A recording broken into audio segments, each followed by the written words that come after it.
Hi friends, দক্ষিণ চব্বিশ পরগনা জেলার জয়নগর থানার অন্তর্গত নিমপিট আশ্রম কর্তৃপক্ষের এই মেলাটি 3 দিনের জন্য অনুষ্ঠিত ছিল 26 থেকে 28 জানুয়ারি।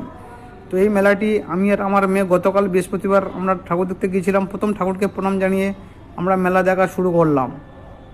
তো এখানে একটা বড় স্টলে বিভিন্ন রকমের ফুল গাছ সাজানো আছে। ফুল গাছগুলি দেখতে খুব সুন্দর লাগছিল। তো দেখার পর এখানে একটা স্টেজে যাত্রাপালা শুরু হবে, সূর্যপুত্র কর্ণ। তো এখনও দেরি আছে, এই জন্যে আমি আর আমার মেয়ে কৃষিমেলা প্রদর্শন করতে লেগেছিলাম। তো এইখানে একটা স্টলে বড় বড় মূলো, কাঁচা লঙ্কা, টমেটো, সিম, বড় বড় হাইব্রিড এই সবজিগুলো এখানে দেখতে পাওয়া যায় তো এই মেলাতে। তো আরেকটা স্টলে এখানে হাইব্রিড, এখানে দেশি ওল, এখানে নারিকেল, লাউ, বাতাবি লেবু, পাতি লেবু খুব সুন্দর লাগছিল দেখতে। তো এটা দেখার পর আরেকটা স্টলে এখানে বিভিন্ন প্রকারের ধান ও তাদের নাম এখানে দেওয়া আছে, কাগজে লেখা আছে।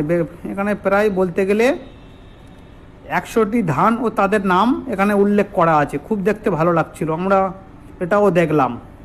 তা দেখার পর আরেকটা স্টলে বিভিন্ন ফুল ও সবজি এখানে দেওয়া আছে, খুব সুন্দর লাগছিল দেখতে। যেমন ফুলের মধ্যে ডালিয়া, সবজির মধ্যে ওলকপি, ফুলকপি দেখলাম। আরেকটা স্টলে এখানে ক্ষেত বানিয়েছে, কৃষি ক্ষেত, খুব সুন্দর লাগছিল।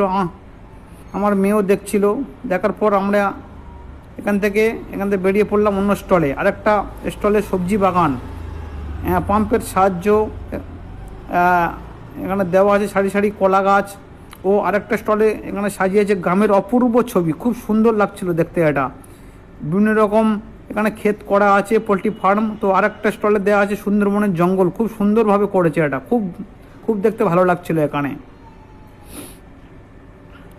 তো এই কৃষি মেলাটি এখানে যে বড় বড় সবজি যা কিছু করে আনতে পারবে পুরস্কার পাবে। তারপরে যাত্রাপালা শুরু হয়ে গেছে, সূর্যপুত্র কর্ণ আমরা দেখলাম। কিছুক্ষণ দেখার পর আরও এখানে অনেকে দেখছিল, প্রচুর মানুষের ভিড়। তো এখানে মহারাজ সাধুরাও দেখছিল। দেখার পর আমরা এখানে বেরিয়ে পড়লাম।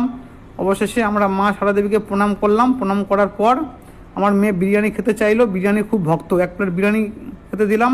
ভিডিওটা কেমন হয়েছে বন্ধুরা আপনারা সবাই জানাবেন।